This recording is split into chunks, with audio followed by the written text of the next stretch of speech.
జాతీయ జెండా వందనం చేసిన జనసేన నాయకులు. జనవరి 26 గణతంత్ర దినోత్సవం. అపార త్యాగాల ఫలితంగా సిద్ధించిన స్వాతంత్రాన్ని పరిపూర్ణం చేసి జాతీయ సమైక్యతను, సమగ్రతను సంరక్షిస్తూ సౌభ్రతత్వాన్ని పెంపొందిస్తుంది. భారత రాజ్యాంగం 75 సంవత్సరాలు పూర్తి చేసుకొని 76వ సంవత్సరంలో అడుగుపెట్టిన సందర్భంగా ఈ గణతంత్ర దినోత్సవ రోజున సింగరాయకొండ జనసేన పార్టీ కార్యాలయం వద్ద మండల అధ్యక్షులు అయినాబతిన రాజేష్ గారి ఆధ్వర్యంలో జాతీయ జెండా వందనం కార్యక్రమం జరిగింది.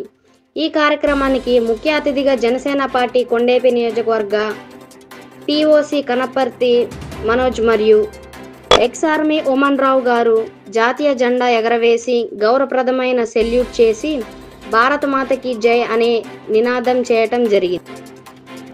ఈ కార్యక్రమంలో సీనియర్ జర్నలిస్ట్ సంగు వసంతయ్య, సింగరాయకొండ మండల ప్రధాన కార్యదర్శి కాసుల శ్రీనివాస్, మండల కార్యదర్శి అనుమల శెట్టి కిరణ్ బాబు, టాన్ అధ్యక్షులు సయ్యద్ ఖాజా హుసేన్, షేక్ నాగూర్ బాషా, దాసు, జి శ్రీనివాసరావు, నరేష్, కె శ్రీనివాసరావు, షేక్ ఇతియాస్, పవన్ కుమార్, సయ్యద్ సుబానీ, తోట అవినాష్, దత్తు మొదలగు వారు పాల్గొనడం జరిగింది.